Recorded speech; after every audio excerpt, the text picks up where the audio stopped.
오늘 사사기 11장 29절부터 40절의 내용은요, 크게 두 부분으로 나눌 수 있습니다. 29절부터 33절까지 입다의 경솔한 소원과 출전이 기록되어 있고요. 34절부터 40절까지는 입다의 소원의 제물이 된 외동딸의 죽음에 대해서 기록을 하고 있어요. 오늘 본문의 핵심은 입다의 소원입니다. 이 소원에 대해서 우리가 몇 가지를 살펴보겠습니다. 먼저 입다가 이거부터 볼게요. 정말 입다가 딸을 드리려고 인신제사를 드렸는가? 그러니까 사람을 제물로 삼는 것이 인신제사거든요. 이것은 이방인의 풍습이었습니다. 그런데 자세히 보면 아닐 가능성이 많습니다. 우연하게 벌어진 사건일 수가 있어요. 어떻게 알 수 있느냐? 31절 한번 보십시오. 31절 읽겠습니다. 시작. 내가 한번 자손에게서 평안히 돌아올 때 누구든지 내 집 문에서 나와서 나를 영접하는 그는 여호와께 돌릴 것이니 내가 그를 번제물로 드리겠나이다 하니라. 자, 내 집 문 앞에서 나와서 나를 영접하는 그를 번제물로 드릴 것이다. 이렇게 이야기를 해요. 자, 그런데 누가 나오냐면 입다의 딸이 나오죠. 34절에 보면 입다가 미스바에 있는 자기 집에 이를 때 보라 그의 딸이 소고를 잡고 춤추며 나와서 영접하니 이는 그의 무남 동료라 이렇게 말해요. 딸 하나밖에 집에는 아무도 없다는 것을 얘기하는 거죠. 그런데 35절에 보면 입다가 이를 보고 자기 옷을 찢으며 이르되 어찌할꼬 내 딸아 뭐 이렇게 이야기를 해요. 자, 그러면 입다가 이 모습을 보고 막 우는 거예요. 그럼 전제를 아마 다시 뒤로 돌아가 볼게요. 자, 서자 출신이에요. 입다는요. 서자 출신이고 사람들도 인정해주지 않았던 그런 사람이에요. 위기 가운데 닥치자 장로들이 찾아와서 우리를 좀 도와달라고 얘기해서 입다가 지금 전쟁에 나가고 있는 거거든요. 그러면 집에서 나오는 사람들이 누가 있을까요? 라고 물어보는 거예요. 뭐 부인 그리고 자식은 딱 하나 이 딸밖에 없어요. 그런 상황 가운데 있는 거죠. 그 자녀들이 더 아무도 없는 거예요. 그런데 우리 집에 처음 나온 그 사람을 내가 제물로 바치겠습니다 라고 이야기한다는 것은 상식적으로 이해가 되지 않는 거죠. 그래서 우리가 지난번에 한번 성경 공부 시간에 말씀을 나눈 것 같아요. 유대인들의 집 구조를 보면 이해하기가 이게 쉬운 거예요. 유대인들의 집은요, 문을 열면 부엌, 그 다음에 축사, 같이 짐승들을 기르는 것이 문을 열면 들어가면서 부엌과 그 다음에 짐승을 두는 우리가 같이 있어요.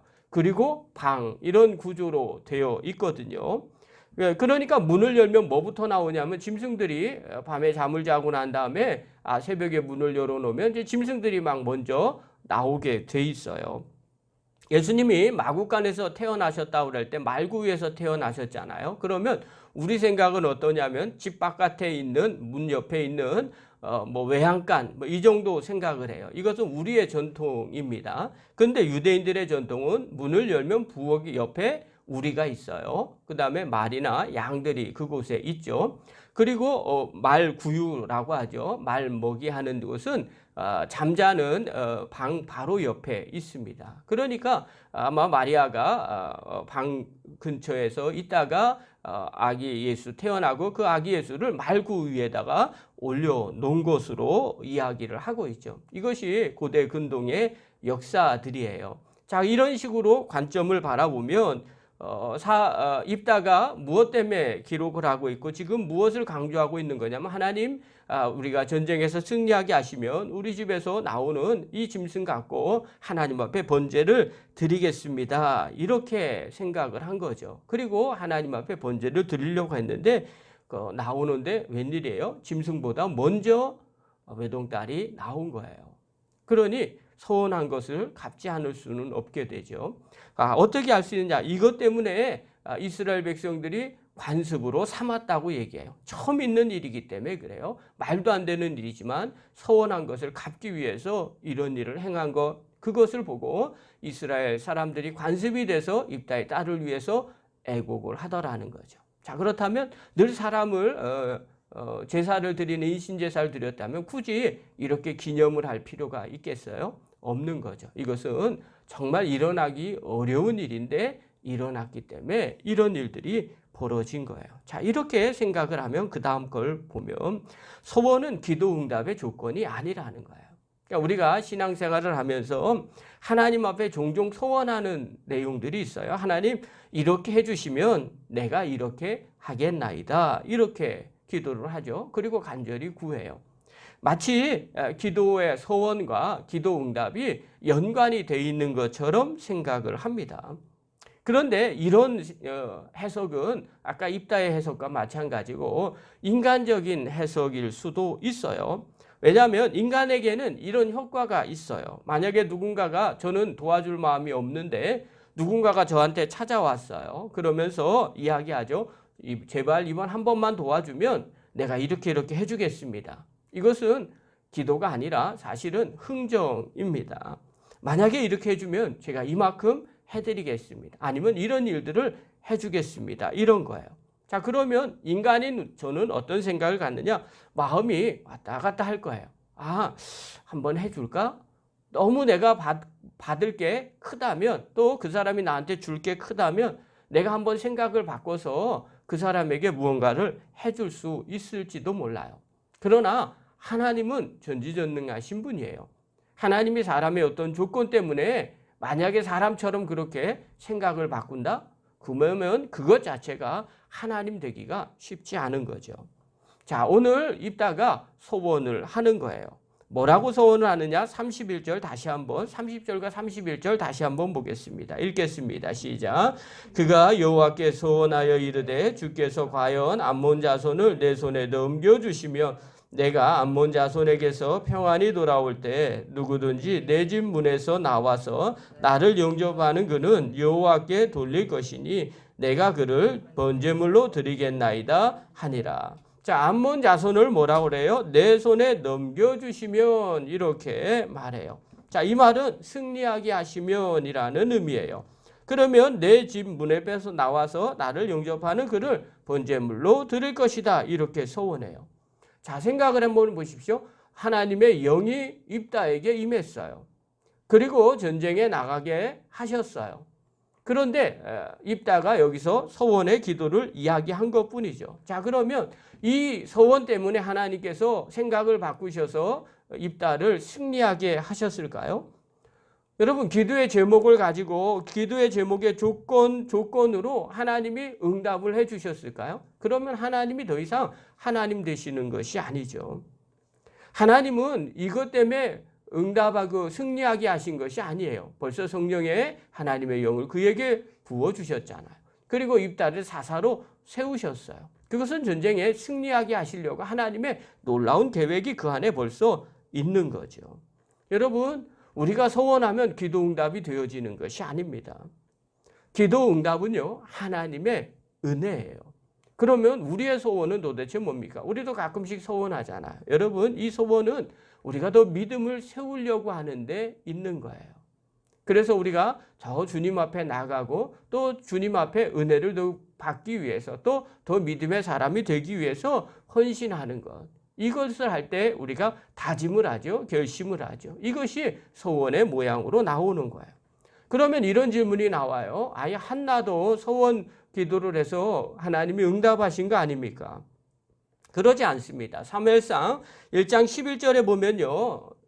한나가 기도를 합니다. 기도할 때 이런 내용을 해요. 소원하여 이르되 만군의 여호와여 만일 주의 여종의 고통을 돌보시고 나를 기억하사 주의 여종을 잊지 아니하시고 주의 여종에게 아들을 주시면 내가 그의 평생에 그를 여호와께 드리고 삭도를 그의 머리에 대지 아니하겠나이다. 한나가 뭐라고 얘기하느냐? 하나님께 만약에 아들을 주시면 하나님께 드리고 머리를 자르지 아니하겠습니다. 이렇게 기도를 해요. 자, 그러면 이것은 이런 소원은 이런 다짐은 누구를 위한 것일까요? 1차원적으로 한나를 위한 겁니다. 아들이 없으니까 아들을 달라는 것일 수도 있어요. 그러나 또 다른 은혜를 볼까요? 이것은 하나님의 은혜예요. 왜 그러냐면 이 사무엘상 1장의 내용은요. 한나의 소원 기도의 핵심이 있는 것이 아닙니다. 사무엘이 어떤 사람인지를 말해주고 있는 거예요. 사무엘이 왜 사사가 됐고 왜 제사장 엘리 가문에서 자라고 있는 줄 아느냐? 또 왜 그곳에서 하나님의 사람으로 세워졌는 줄 아느냐? 그의 어머니가 어렸을 때부터 작정을 하고 그 앞에 바쳐진 사람이었다. 그것을 이야기해 주기 위해서 이렇게 이야기한 거예요. 그래서 이 기도 제목을 하나님이 어떻게 응답을 하시느냐. 19절에 한번 보십시오. 19절에 사무엘상 1장 19절에 이렇게 나옵니다. 그들이 아침에 일찍 일어나 여호와 앞에 경배하고 돌아가 라마의 자기 집에 이르니라. 엘가나가 그의 아내 한나와 동침하며 여호와께서 그를 생각하신지라. 이렇게 말해요. 누구를 생각했냐면 그를 생각하셨어요. 그는 누구냐면 한나를 생각한 거예요. 그럼 한나의 뭐를 생각했을까요? 소원 기도를 생각한 것이 아니라 한나의 처지를 기억한 거예요. 한나의 처지와 기도하는 내용, 그 애절한 그 모습을 하나님이 보셨다는 거예요. 기억하셨다는 거예요. 생각하셨다는 거예요. 그래서 그 기도를 응답해 주신 겁니다. 여러분, 엄밀히 얘기하면 소원 때문에 기도한 기도의 응답을 베푼 것이 아니라 하나님께서 그 한나의 처지를 바라보시고 은혜를 생각하신 거죠. 그리고 그를 기억하셔서 은혜를 주신 거예요. 그래서 아들을 낳게 하셨다는 거예요. 그리고 그 낳은 아들이 누구냐? 사무엘이다. 그가 엘리 제사장 집에서 자라게 됐고 그가 사사가 된 것이다. 이렇게 말하는 거죠. 여기에 핵심은 사무엘이 어떻게 사사가 되었는지를 성경은 말해주고 있는 거예요. 또 하나님은요, 한나의 소원 기도에 관심이 있었던 것이 아닙니다. 그 한나 자체를 기억하시고 은혜를 베풀어 주신 겁니다. 그러므로 사랑하는 성도 여러분, 소원은 기도 응답의 조건이 아니라는 거예요. 기도 응답은 하나님의 은혜의 응답이에요. 하나님께서 하나님이 필요하시면 우리에게 은혜를 베풀어 주셔서 기도에 응답해 주시더라는 거예요.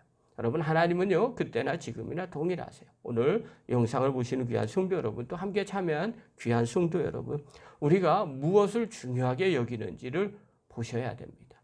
우리가 소원한다고 하나님이 응답해 주시는 것이 아닙니다. 하나님은 우리의 모습을 보고 은혜로 응답해 주시는 분입니다. 그렇다면 우리의 소원은 어떻게 해야 될까요? 라고 할 때 이 소원은 나의 믿음을 세우는 일, 또 하나님을 위한 그런 일들로 우리가 다짐하고 결심해야 되죠. 그것을 보시고 하나님이 더 큰 은혜를 부어주실 수도 있습니다. 저와 여러분이 그렇게 하나님의 은혜를 날마다 구하고 기도하는 믿음의 거룩한 종들 되기를 간절히 축원합니다. 기도하겠습니다.